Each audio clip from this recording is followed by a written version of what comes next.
lower seeded teams and then dropping into the elimination bracket, and we'll have to see some of these go, but we are going to see Maz from Aphelion Esports first to see what he's going to do on the attack, already making a start in that 9 o'clock side. And we already saw a Super Witch strategy coming in to take on the ring style bases. And it is a viable strategy for this as long as you have your plan set properly to really funnel up your troops. You need to use the witches working around the outside of the ring. And I was going to say your blimp to sail through, but I see he's switching it up to a siege barrack. So this means he might force his way in with the heroes, with the super witches to come in on this one. And that P.E.K.K.A. and the King are going to work around the opposite side of the base. So he's really pushing a funnel here. Yeah, certainly will do indeed. It's quite a simple base in terms of the rules and the layout, so funneling through shouldn't be too much of a problem. It just depends on the priority of where these units are going to go. Some of the loons have been taken down by that one black bomb trap, which is a bit of a shame. The sweeper's also keeping it back, so good distance there, but the free spell does come in to delay that DPS, and a lot of damage has been taken on that 10 o'clock side, but the sweeper just, it's literally his weight in gold right now, with the Eagle Artillery also inflicting a huge amount of damage, as well as that multi-inferno. There's a lot of firepower coming down here, but the healers have switched over to the super witches, I believe, which is exactly what you want to see. You want the queen hanging a little bit further behind. You want the damage to start switching over to the witches so they take on the healers. But we are going to see them running their way through that town hall, which means they're going to go through that poison bomb, and he won't have quite a lot left over, though he has gotten down both scatter shots. It's that eagle that the royal champ needs to kind of come through, cut across, and work her way in. If the queen circumvents a poison bomb, it would be ideal. You can see the big boys, the witches, dying out because of this, and this is why I was a little bit worried to see a siege barracks come in and not the blimp. Oh, you saw there as well, another funnel from the 10 o'clock side. The Royal Champion just worth his weight in gold again, just pushing through from that 10 o'clock position, going straight in now, has funneled itself in to the defense of that center. So still a minute left to play here, and some of the minions you can see from the outside as well, especially on the 6 o'clock side, just trying to take up some of these structures to help towards 100% if it gets that far. With the Queen now taken out, okay, could prioritize the Archer Tower, but it's going to go for the storages anyway, even if it's in range, the ward, and just giving a helping hand as well. The healers are still doing okay, they can still continue on pushing forward with these heroes, but with 40 seconds left, I'm not too sure. I ain't saying she's a gold digger. You can say it, it's fine. But I was a little bit worried about the healer switching over to the witch, but that keeps the witch alive. And with the queen with her ability and the unicorn, she was able to actually survive the oncoming damage. But there's only 20 seconds left to go. This wizard and archer down at the 430 side of the base coming in clutch because they're helping out with this cleanup. And the queen beating through to take on the storage. One of the higher hit point items that remains here is going to maybe, I don't know. We've got a couple structures left down at the bottom and nothing broken through the walls. Oh no, it's just that Archer. Oh, it's not going to finish it, is it, B? That's just so unlucky. 99%, that one elixir mine is the only thing they had to take down there. But I'm not going to say that gold digger analogy, I'm not going to lie. I was almost spat out my drink then as you were talking, about that. But yeah, it wasn't the best of starts, but it's all about the percentile at the end of the day. 99% 2 stars, still nothing to complain about. He would be kicking himself a tad, thinking if he had maybe saved an extra 2 archers right at the very end to clean up that last mine, it could have been okay. But it was a great attack nonetheless, even with all the firepower he took from the defense on the get-go. Some good funneling as well on that 10 o'clock side for the Royal Champion. I was a little bit worried at first, but with the healing and everything else, the Royal Champion actually prioritised a lot of the defense which he wanted as well. So it was pretty straightforward and seemed pretty good there. We'll have to see how the next attack goes for Fabian of Carnage Gaming. But the jokes aside, I'm not gonna lie, that's probably the funniest thing I've heard this week. But we'll see what happens in that 1 o'clock position. And you can see there the Queen does come out, says the baby dragon to find any traps and also to take out some of the structures on the north side as well. Yeah, so shaping up this funnel, we've got the Queen down in sat, and we get to see this patience quite a bit today. Before dropping the healers, just ensuring that the healers will be placed in a spot that is unobstructed by oncoming damage. That Archer Tower could have easily picked them off, and we obviously want to get in some loons, some cocoa loons to pick up any possible traps, but it also comes in double duty to help get that blimp sailing through towards the eagle and get the clan castler.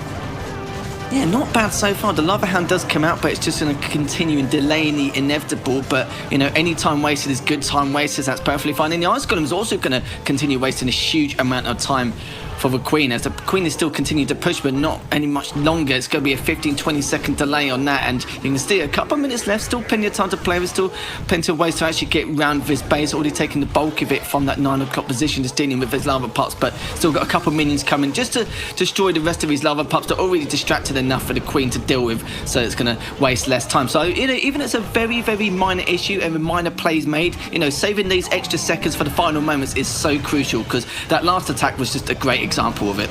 And just bringing in a couple of fresh healers off of that works out really nicely.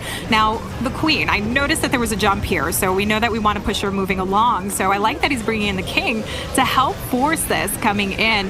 But it's a super P.E.K.K.A smash, so we need to see something pushing the Queen, pushing the P.E.K.K.As, everything through, and the King is in a perfect spot to ensure this. Again, we're going to see the risk of everything powering along past the Town Hall Poison Bomb, which is kind of one of the downfalls to that last attack, that we lost so many witches in it because they had to pass through. Even though it was a 99%, that's what you run the risk of. Look, whoa.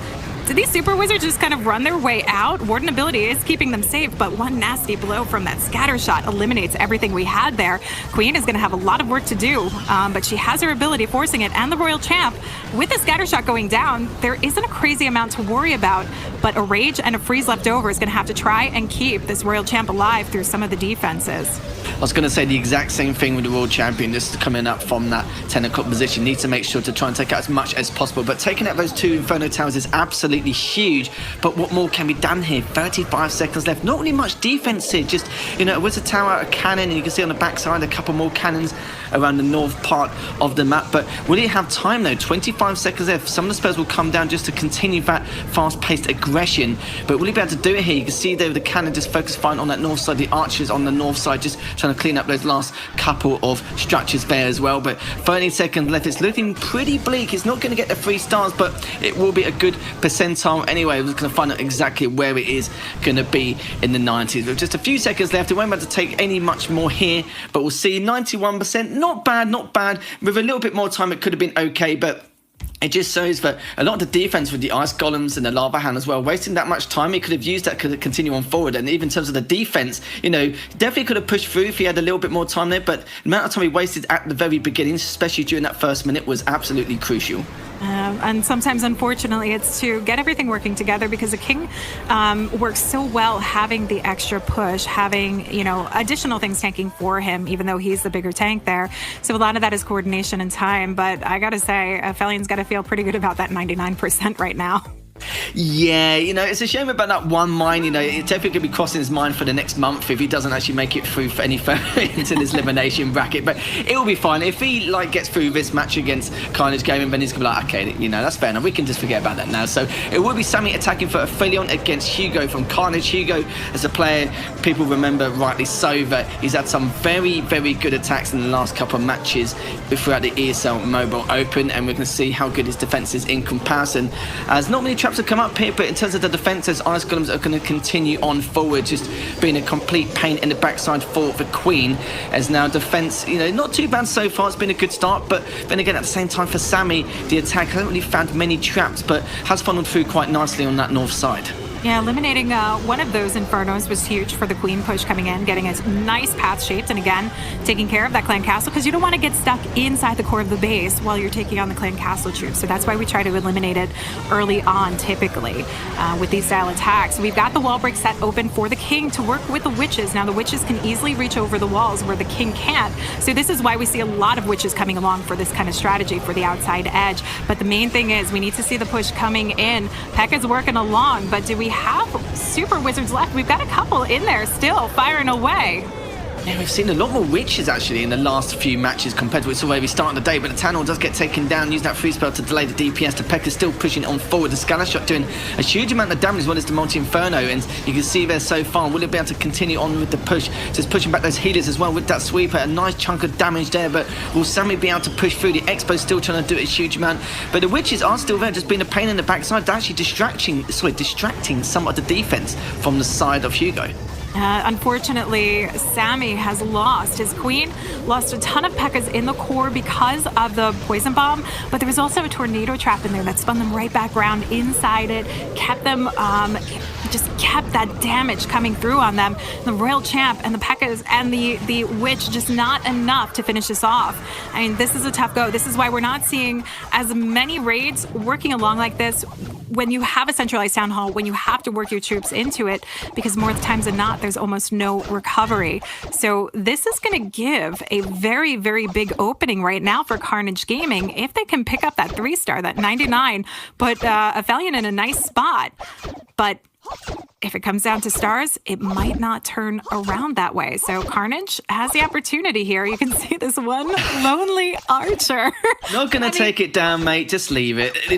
You could have a minute. She's a tryhard, you know. This is what you call a team player. She knows they're down for the count, and she's just going to keep trying. And she's just doing a bit for society and for the rest of the team. That's fair enough. Maybe we give her an extra 30 seconds. It might actually take it down eventually, but is it worth the extra 2%? Well, we'll have to find out later on, because it's quite weird now. You know, 3 attacks. We haven't seen one 3-star performance as of yet, but normally they save the best till last anyway, but we'll find out later on. But the attack was okay to begin with, but you saw they just took too much damage halfway through, and the funneling was a little bit of a struggle. And don't get me wrong, the Witches did distract a lot of the defensemen. Even then, though, there was still more than enough DPS to stop the attack from Sammy. So Hugo with a very, very good defensor. Yeah, the biggest problem there was we saw the queen jump in, but we saw a bunch of P.E.K.K.A.s also work their way through. And ideally, that shouldn't have happened. We had a couple around the outside ring. If the queen was just there in the core, that would have been one thing. And the P.E.K.K.A.s could have reached and taken down the scatter shot that was remaining and really did a lot of nasty work on there cleaning up the base. But that's the risk you run, jumping everything through. You know, when you have these jump placements, if you don't really carefully section it off, which isn't always an option, you know, it's time is of the essence. You're running against the clock, and you really need to shape up that path, so it doesn't always work out the way that you plan. I think that would have been the biggest problem there. But we've got Viking coming in, and this is where we get to see if they're going to capitalize off this opportunity. Sailing in the blimp, I see no invisibility spells, so it looks like we're coming in with a Yeti blimp to help section off the multi-targeting Inferno. Yeah, that was a very, very quick attack. He seems to have absolutely no patience. Viking just going straight in and actually initiates the Lava Hound as well. It's going to be pushing on down south. It's going to say hello and greet the Queen there with the Unicorn as well. One of the means as well. Just looking on that right side, just being a little bit of a distraction to see if he needs to find any traps. Doesn't find any as of yet, but let's be real, he didn't really push in enough to kind of elaborate what he wanted to do in terms of that plan. But Queen still dealing with the lava pumps. Not really too much to see here. Just waiting to see how much further the Queen can go. But you can see it does take down the air defense, which means the balloon can now push on a bit further to see if they can find any more traps. Will he be able to find some? Now, this is going to be massive if he does, but nothing as of yet as the push continues to go in. Does find one of the Teslas, but no traps still as the Queen pushing around towards that 3 o'clock side. Does take out some of the storages and looking to push on more on the defenses. This is a really nice pathway in. You can see that section open for the King to take on the air defense compartment, which is going to naturally gravitate the Queen towards the center of the base where she has both scatter shots and the town hall to eliminate. Now, this is huge value for the Lalo because as we talk about most of the troops, we don't want anything pathing through that poison bomb. But in the meta right now, we do see often a lot of traps placed in the damage zone where you have these open rings. And you'd also want to keep your Lalo pathing away from this here as well. So Queen sets her course, takes down one scatter shot, gets a town hall down, and on to the rest with her ability intact. So this is huge for it as the Eagle fires away, but he might want to start considering getting that Lalo in as the Royal Champ works on the back end multi. The value they're getting from the Queen is just ridiculous right now. Vikings looking so good, but how's it going to go with this Loon and Minion combo just pushing up from that 3 o'clock, 2 o'clock position now to see if we can take out any more and give Queen a little bit of a helping hand. You can see more coming from that north side as well. And you see the Royal Champion just down on that 9 o'clock side, just taking out some of the defenses and a few of the cannons. Still one left standing on that left side, but not going to worry too much. The Minions will clean that up nicely, and this has been a pretty good attack so far. Just the scanner shot, the Wizard Tower as well, a couple of testers, and that's literally about it. But you know, the Eagle Artillery will fire its final shots, but 38 seconds left. Should be able to do it here with the Minions in that 9 o'clock side, just trying to clean up whatever's left from the bottom. But yeah, this was much better than we expected, and Vikings looking very good. Yeah, that was some nasty traps. I was a little bit worried about what we had left over with the loons. But I got to say that Warden did a superb job timing on his ability to get the headhunters through, and the Electro Owl that took down the defending queen swiftly was beautiful. Viking giving Carnage what they need. And the MVP of that was definitely the queen, who survived the entire raid, helping to pick off the remaining defenses. Yeah, not only was the queen having so much value, you're right, they just stayed alive the entire time. And yeah, that was a fantastic attack. Viking was very, very patient. That was a lot more calculated from what we've seen from previous attacks. And this is a very difficult layout to kind of like get a hold of. And you saw that he's dealt with a base like that before, just from how, I wouldn't say impatient, but just how aggressive he was. He's just like, right, I'm going to attack from the south side. I'm not going to muck around here. The queen can do whatever. But yeah, that was a great start from him. He's definitely very, very experienced with that base layout overall. And it's good to see, because that just shows how much experience you can have, because it means that way you won't time fail at the end. And he was nowhere near from time failing. He had plenty of time to clean up at the rest of the base. As we can see, Kai was from Aphelion to take down Fabian's base on Carnage Gaming. And in terms of percentile, though, you can see from there that Aphelion needs to try and get another 3 stars if they can. It would be their first 3 stars if they do manage to bag it. Yeah, so we've got the Zapquake down, helping to section off a huge chunk of this base. I mean, we put a lot of investment in it to take down the Eagle, and we're going for the opposite side to take down the Town Hall here, which is really going to be huge for this. With the dragons coming in, I like this pathing, because we're cutting, you can see like the diamond shape, the diagonal that's getting cut across and split through, that we can have the dragons filtered across straight through, dispersing their weight evenly, their hit point and their DPS, which is going to be lovely. But the queen actually doesn't step in. King's in there for the Town Hall, and it doesn't go down, so he's got to rethink this. I mean, are we going to use the Royal Champion? We've got a blimp as well to help pick this off if it doesn't get the value. So he is going to have to kind of really work along to get that Town Hall taken down. I hope he didn't have it intended for this push. I doubt it. The blimp can easily be something that you use for dragons to take down the Town Hall. But I do think that he wanted to see a little bit more out of his heroes on that one. Yeah, he definitely did indeed. It was a little bit of a shame though. I was hoping that if he does take down the Town Hall, it would just be like a bonus, just to add insult to injury to then continue on with the attack. But the sweeper there's going to be a little bit of a problem. The tornado does come out, no, just delay things a little bit further. It could say delay the inevitable, but look at all the damage there. Even though the Town Hall does get taken down, a huge amount of the units from that south side does get cleaned up there. So still got the dragons still pushing up, as well as the Warden. The only problem is that there is a minute and 10 left. There is some defense here, and they've still got a fair amount with a couple of the Expos, the Scatter Shot and the Inferno Tower as well, just to keep everything at bay. But I'm not too sure about this, B. Yeah, I mean, that blimp would have been perfect for this back-end Scatter Shot to help come in. We do have the Royal Champ, of course, but look at all the damage equally spread out that the dragons have already taken, that the multi is now allowed to help pick them off with. We drop the poison, which is going to help slow down the queen slightly, but there's very limited health left for these dragons, and the Royal Champ can only go so far. No spells left. I mean, that was not the plan. The king, the queen should have taken on the Town Hall. The blimp should have been used to take out one of these Scattershot compartments. And as you see, with how far this is going, if he had that, it would have secured a 3-star. But we are indeed looking at what I'm going to call now the defense for Carnage Gaming. So this is huge for them.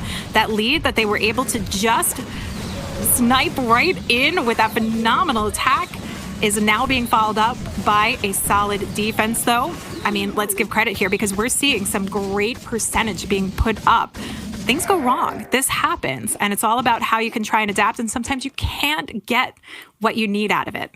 Oh, that was such a shame as well. 100% agree. Well, speaking of that, he's not going to get 100. He will be getting 88 in 2-star. Just making matters worse here. They're already down by quite a huge percentile, but getting another 2-star, these next few attacks are going to be so important for Aphelion here to try and make something happen. Like, even if the dragons did stay alive, they still wouldn't get 100%, because as you know, they've got a lot of hit points, but in terms of DPS, it's not really a lot, and it takes way too much time. And you saw in the initial push, maybe he was trying to take down the Town Hall first. He wasn't seeing it as a bonus. He wanted to take it down straight away, and then when he didn't, he was just trying to improvise. But what could he improvise with? You know, the only thing he could do is send all his loons towards that Town Hall, and even then he did take the Town Hall. Yeah, sure, fair enough, you're going to guarantee yourself the 2-star, but they all got taken down by all the traps and all the defense there. So, you know, it went from one pickle to another. It just went from bad to worse. It was a little bit of a shame, but don't get me wrong, they still got a few more attacks there, or only 2 more to try and get at least a couple 3-stars. I think they will need 2 3-stars in a row to keep this as competitive as possible. Yeah, so we've got Diz coming in here, and you notice those hogs that were put in place to help lure the clan castle troops. We often talk about this. You want to keep the queen, no matter if she has the healers on her, you want to keep her in a spot that she can pick off these clan castle troops more times than not, in an area where she's not taking on too much damage and just out of range of the majority of those defenses, including the scatter shot, which is huge for this. But our biggest obstacle is going to be taking down that town hall. We do have a jump that can help connect her, but we also have to do this while being mindful of shaping up proper pathing, which we need to limit for these hybrids typically to around 7 to 9 tile space wide for it. Now the queen is not taking the bait. This did not funnel the way that Diz had intended, which means he's going to have to force a jump. The queen should have worked her way in. So this is going to have to be a little bit on the fly here. Yeah, it's a bit of a pain in the backside going all the way around the outside. Sorry, go on. The healer's taking on damage from the scatter shot, though he freezes it up. That was quick thinking. I gotta say, I'm sorry to interrupt you, but those healers.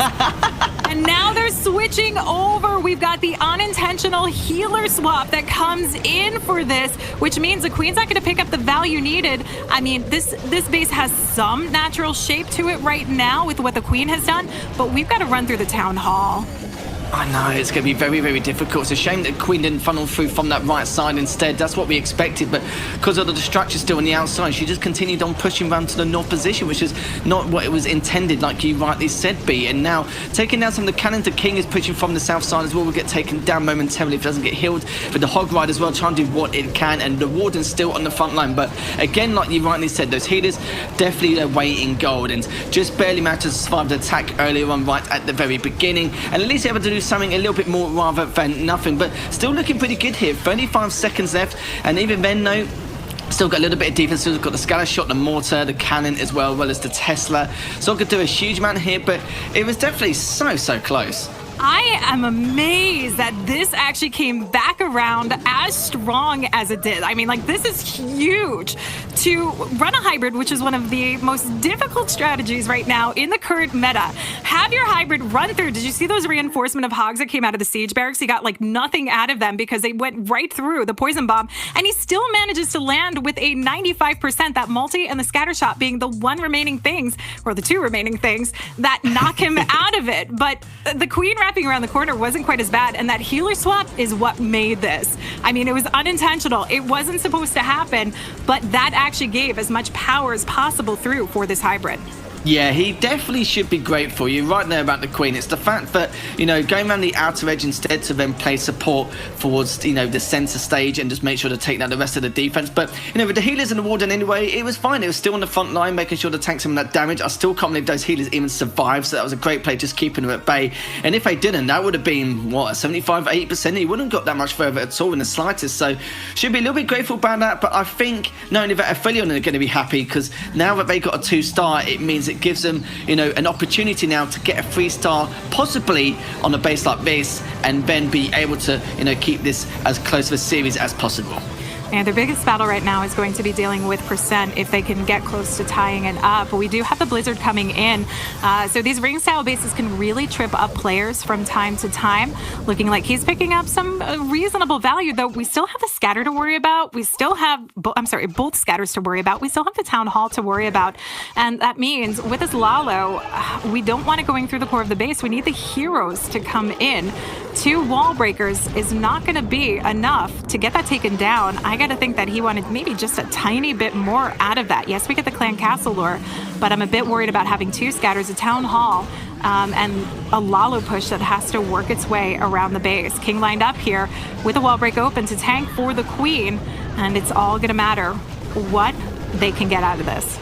And you saw the Lunians as well didn't find any traps in that 3 o'clock position. The Queen is still continuing to push on through, and it's going to be, like I said, with these ring bases, very simple. You can easily funnel through, but the defense can get a little bit out of hand in terms of the amount of DPS going forward. So you can see the Inferno Town still in a huge amount. The King both and the Queen still looking to try and push through into this defense of the side of this from Carnage Gaming. But Bien is still looking not too bad, still trying to push on through to try and push up onto that town hall. Still got the bulk of his army to then clean up afterwards, but will he be able to continue? Would he be able to take out this town? Oh, it actually died right at the very end, but still looking to see if he could do anything more. But yeah, it does take down the town hall, which is the main target. Oh, I was like on the edge of my seat. I know. Those invisibility spells help so much. What a risky approach, but he does it beautifully. Nice work from this.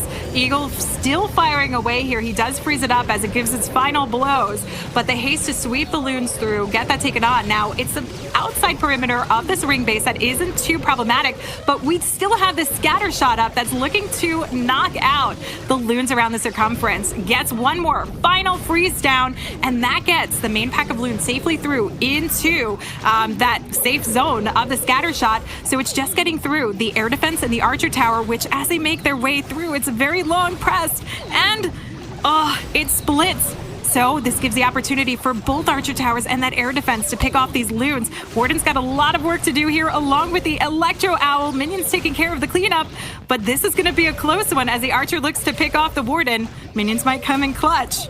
Yeah, I think it could be okay here. This should be a 3-star, no problem. I was a little bit worried at first, like if the Warden was on the front line, then the loons would have stayed alive more to take out the defense quicker, but it seems to be okay. I'm not going to lie to you though, B. My blood pressure went through the roof when I saw that town hall almost not get destroyed after the spells were actually initiated straight afterwards. But a very good attack, very clean. Again, Aphelion, able to bring back with a 3-star. I do believe that's their first 3-star actually, and they've been on the back foot for a while now. The momentum's in their favour. It just depends now how Carnage Gaming are going to respond to this. Yeah, this was beautiful work from BN though, and again, these ring style bases can be tricky. I like the risk that he took cutting the heroes inside that deep, but also having the safety net of those invisibility spells, and he was able to hang on to the queen ability, which helped, and that's what we get to see with that beautiful Lalo pathing to support it.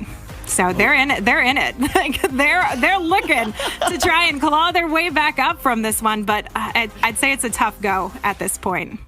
Yeah, it is going to be, especially after what just happened, and it is going to be Hugo. We already known him already for some great attacks over the last couple of series here in the Esl Mobile Open. Even in some of the ladder matches we saw in the recap shows, it's always been him popping up here, there and everywhere. So we are going to make a start on that 9 o'clock position, the Queen and Unicorn pushing from that side to clean out some of the structures and helping out the Loon as well, to see if we can find any traps as he's pushing towards the center, towards that Wizard Tower, but hasn't found anything as of yet. Seems to be pretty clear. We'll be using another one to find if there's anything on that south side, but nothing as of yet. But the Queen looking pretty good, going to push towards that Inferno Tower, the Cannon and the Expo as well. We'll be cleaning it up nicely quite shortly.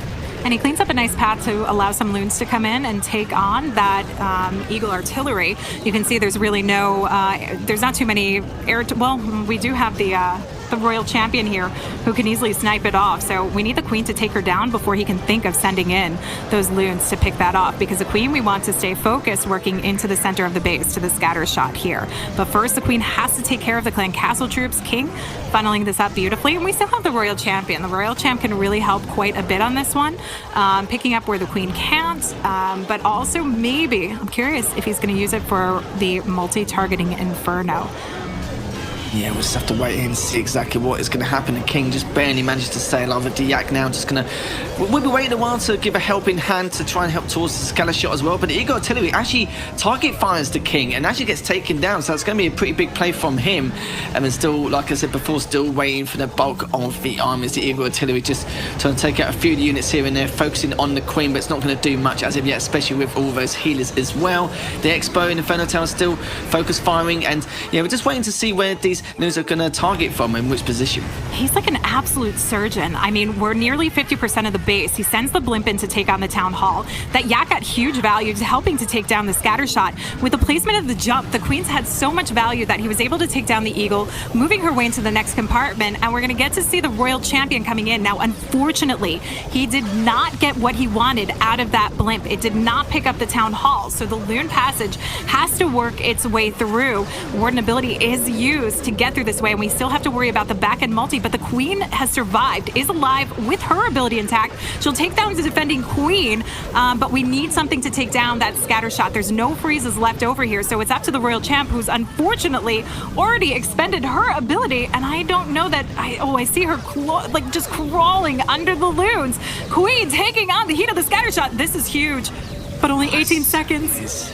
Yeah, I was going to say the 5 Teslas popped up there. He was like, okay, this ain't looking good. The air defense still doing a huge amount to keep these loons back. 12 seconds left. I don't think it's going to be a 3-star 100%, but he's got to do everything he can. But actually saying that, though, still 5 seconds left to try and take out a few of the structures here. But will he be able to, though, with 2 seconds left remaining? It's going to be super close. And he actually does by, I don't even want to say, probably about a 0.1, 0.2 of a second. I was literally just thinking, okay, it's going to be 2 stars, not a problem. But, what a response from them. That was absolutely fantastic from Hugo. And, we've been saying great things about him over the entire course of all the matches we've seen him play so far. But, I don't want to jinx it and then find out if he doesn't get that 3-star 100% at the final moments. But great play from him. But, yeah, that panic button was almost initiated there and wasted a lot of time. But, yeah, that was kind of really, really close. I mean, we always talk about on the buzzer, and that was like on the buzzer. No takesy backsies. No, you can't get anything more out of it. Like, you couldn't squeeze more if you wanted to. My goodness. And this is why Hugo is Hugo, coming in with a beautiful 3-star in that one and helping to secure Carnage's position, most likely. So we've got Ella coming in with the final attack. They are 1-star down, but their biggest problem is the percent.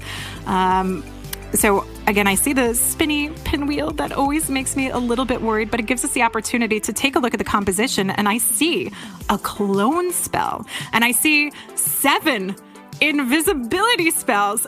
So I'm kind of like, I want to see what's going on in this one, because I mean, 7 invisibility spells. I mean, we're reusing this for the heroes, like the clone spell.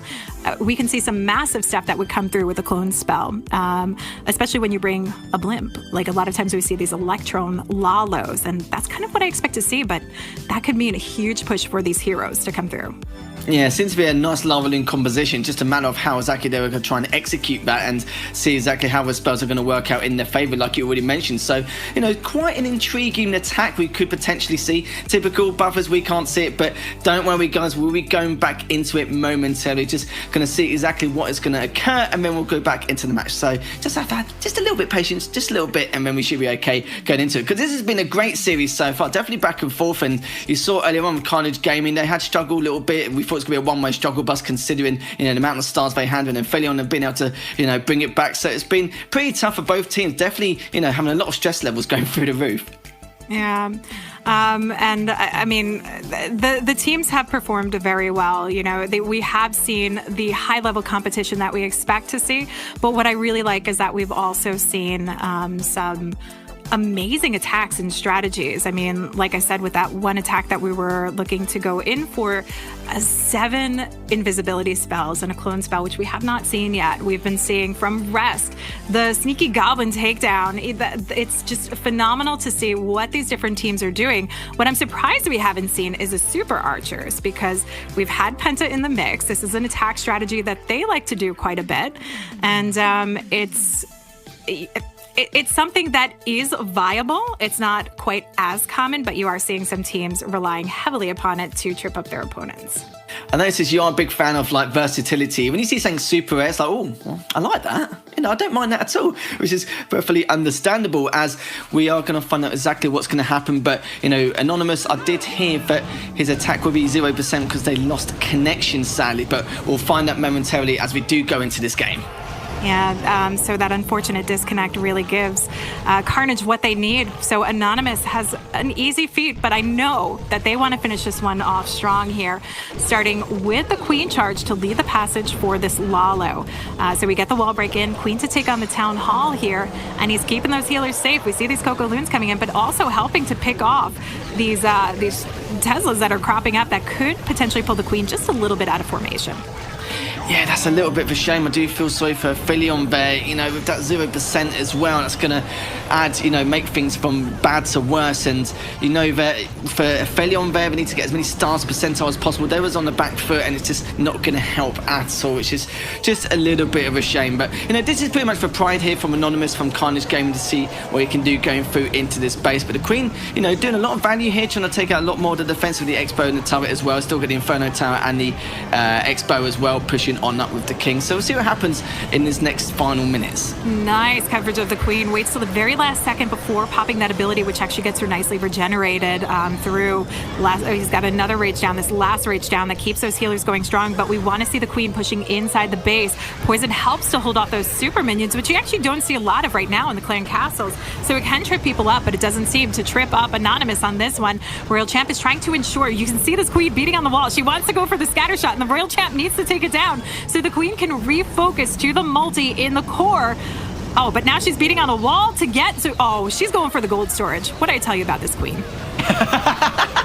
You're not wrong in the slightest. It's the Eagle telling me going to try and do some damage to these loons, pushing in from the south side with the Warden joining in the fray as well. The Blimp will be pushing on through from the 3 o'clock position to see what it can get done here. The freeze bow comes out as well as the lava pops to delay things as much as possible. But like we've already said though, you know, for Anonymous, this is basically for priority. Like they've pretty much taken this no problem, 13, 12 or 13 stars to the 9. It was a little bit of a shame for Aphelion to have that connectivity issue, but we'll see how things are going to pan out here, because this is going to be an indicator if they do actually 3-star this base, then it probably wouldn't matter too much anyway, no matter how well the player on Aphelion would have done with the attack anyway. So it's going to push on forward with the loons and the minions. The Warden is still alive, and looks like it's going to be pretty clean so far from what we've seen so far. I was worried about the scatter shot. I like the Giant coming in to help distract, even momentarily, which gives them a little reprieve to sneak their way through. He doesn't quite get that air defense down, but it's enough for those loons with the death damage and the Warden and the Electro Owl to try and pick it off.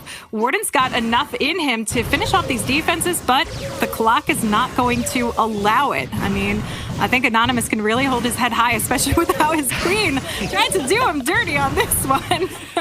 How dare you, Queens. But yeah, it was a little bit of a shame. Now, I do feel like even if Aphelion did get the 3 stars 100% in terms of the percentile, not looking at the 73.4% percentile, but what they had previously before that, may not even be able to catch up anyway. So it was a little bit of a